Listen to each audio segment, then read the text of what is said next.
সম্রাট শাহজাহান মসজিদে বসে আছে, এক ফকির ঘুরতেছে।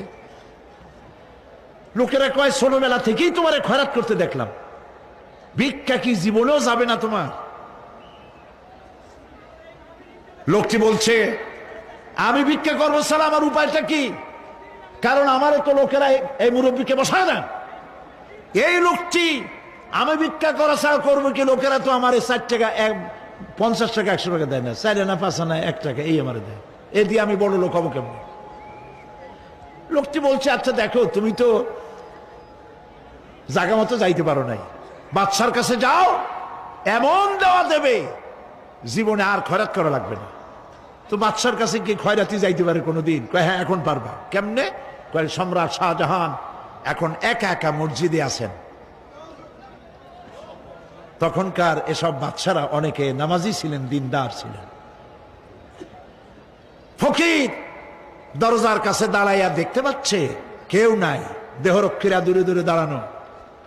বাদশাহ মসজিদের ভেতরে বসে হাত তুলে ঝুলতেছে আর কাঁদতেছে, চোখের পানি দিয়া দাঁড়িয়ে ভিজে ভিজে পড়ছে। এই দৃশ্য অনেকক্ষণ দেখলো ফকির। কিছুক্ষণ পর সম্রাট শাহজাহান মসজিদ থেকে বেরিয়ে আসছে। ফকির বলছে আসসালামু আলাইকুম হুজুর। তিনি বললেন ওয়ালাইকুম আসসালাম, চলে গেল। বাদশা বলল আমার কাছ তো কেউ আইসা কিছু না চাইয়া তো যায় না, এরে দেখলাম খয়রাতির মতো কিছু চাইলো না, বেটা ভয় করলো নাকি? আমি এদিকে আসো। আসছি। ভয় পাইছো? কয় না ভয় পাইনি। তো কিছু যে চাইলে না? ফকির বলছে জাহাপানা সত্যিই কিছু চাইতে আসছিলাম, তারপর চাইলে না কেন?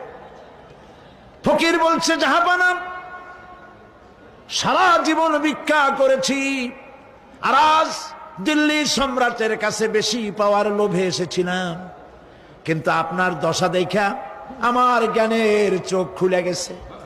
আমি লক্ষ্য করে দেখলাম আমি সম্রাটের কাছে চাইতে এসেছি, হাত তুলি নাই, বিনয় প্রকাশ করি নাই, চোখের পানি ফেলি নাই, কিন্তু লক্ষ্য করে দেখলাম দিল্লির সম্রাট আমার চাইতেও বড় ভিক্ষুকের মতো।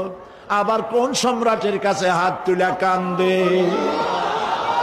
আমার জ্ঞানের চোখ খুলে গিয়েছে, আমি বুঝতে পেরেছি সম্রাট কান্দে যেই সম্রাটের কাছে, তারে ছাড়া আর কারো কাছে জীবনে চাইব না।